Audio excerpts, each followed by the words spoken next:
Bugun bitta patsiyentim bilan ko'rishdim.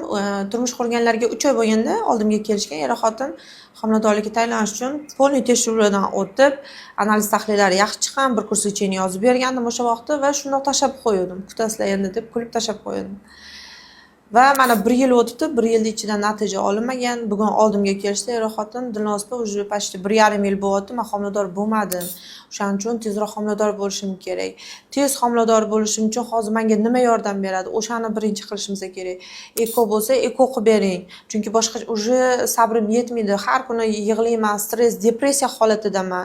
Turmush o'rtog'im bilan ko'p urushib qolman deb aytganlarida, lekin bunga erlari qarshi. Erlar aytayapti, "Yo'q, Dilnozda bizga eko kerak emas, sun'iy bola kerak emas. Hammasi tabiiy bo'lishi kerak, o'zi tabiiy homilador bo'lib, tabiiy tug'ishi kerak. Men ekoga qarshiman" deb oldimda ozgina kelisha olmay qoldi er-xotin. Mana shunaqa vaziyatlarda men juda ham qaror qabul qilishga qiynalaman.